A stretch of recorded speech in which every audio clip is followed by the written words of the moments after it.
Bueno, bienvenidos y bienvenidas a una nueva clase de la materia de Derecho del curso de formación profesional para guardavidas.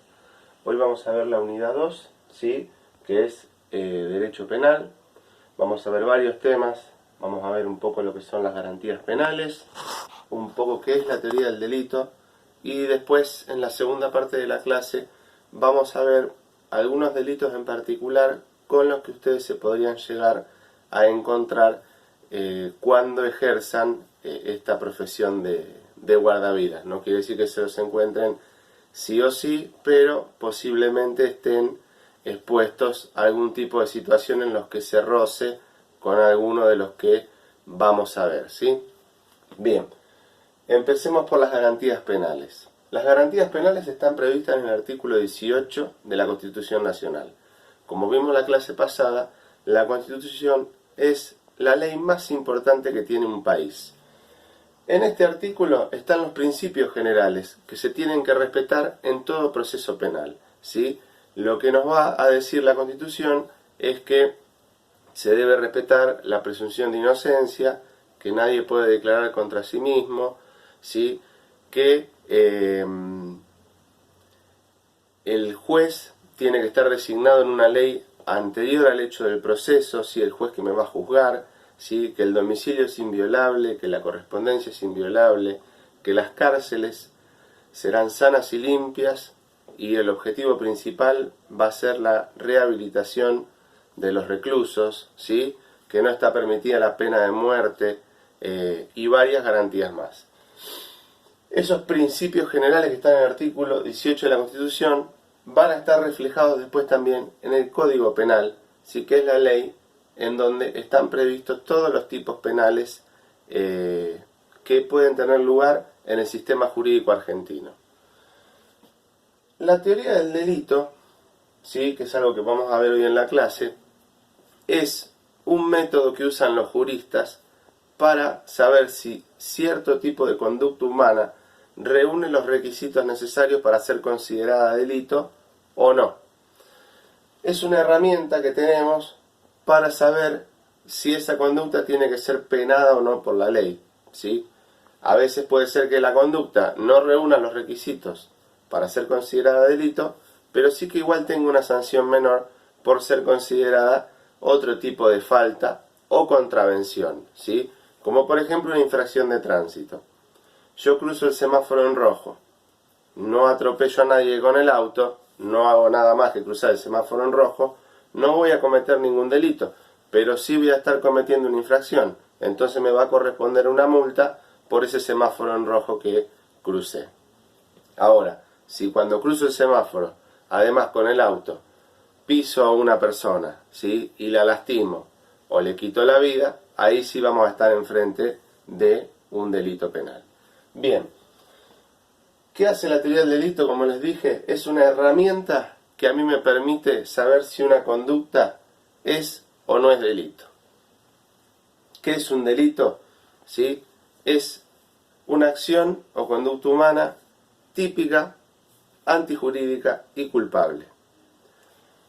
Para saber si es eso, tenemos en la teoría del delito 4 niveles de análisis: acción, tipicidad, antijuridicidad y culpabilidad, ¿sí?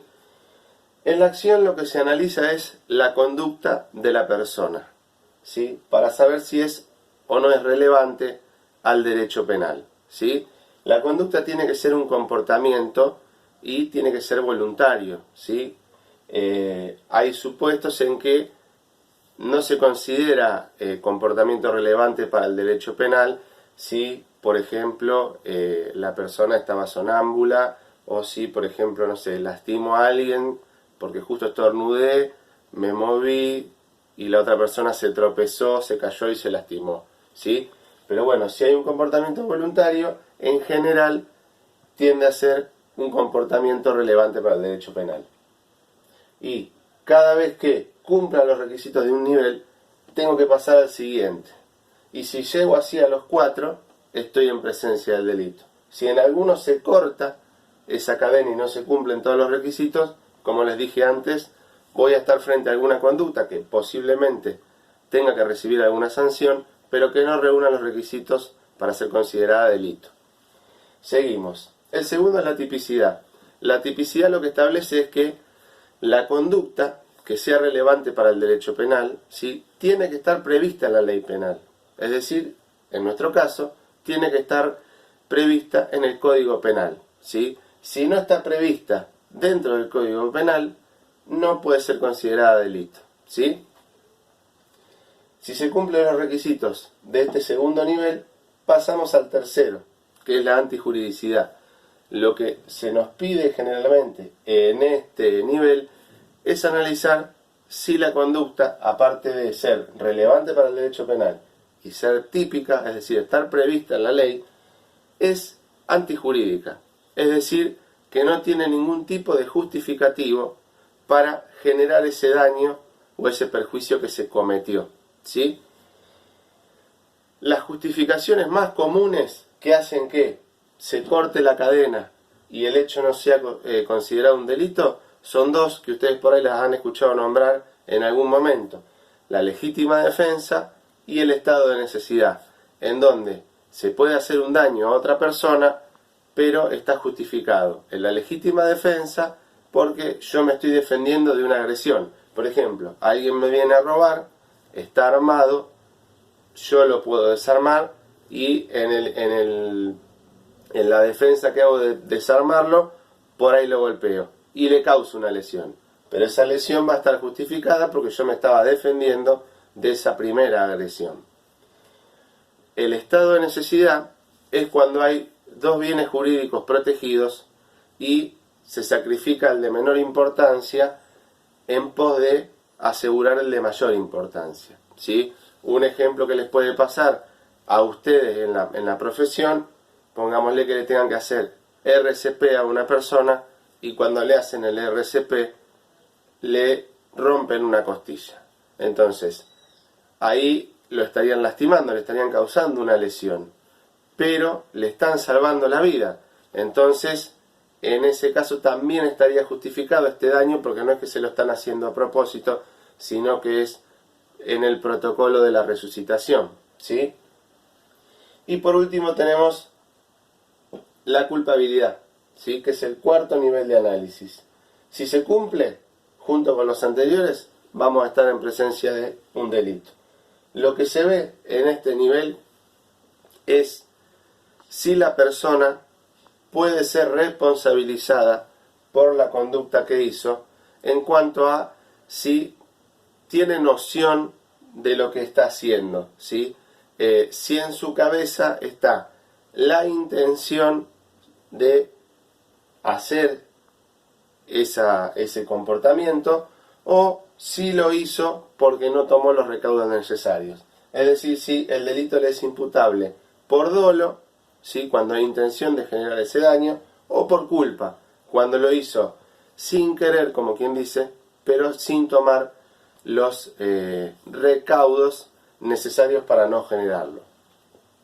En este caso, también puede haber cuestiones que eviten que se den estos requisitos de culpabilidad y por lo tanto tampoco sea delito, y se dan los casos que también por ahí habrán escuchado nombrar, que son de inimputabilidad, ¿sí? De ahí viene la palabra, de que no se puede imputar ese delito porque la persona, por ejemplo, no está en pleno dominio de sus facultades mentales y no entiende bien lo que estuvo haciendo. En ese caso, en vez de ir a una cárcel a cumplir una condena, generalmente se lo deriva a una institución mental para que quede a resguardo, ¿sí?, haciendo un tratamiento y que quede garantizada su seguridad y la de terceros, ¿sí? Bueno, con esto terminamos la primera parte de la clase, ¿sí?, de garantías penales y de algunos elementos de la teoría del delito. Ahora, en la segunda parte vamos a ver cuáles son estos delitos en particular con los que me podría llegar a topar en el ejercicio de la profesión de guardavidas, ¿sí? Así que voy a preparar el pizarrón y nos vemos en unos instantes. Chau, chau.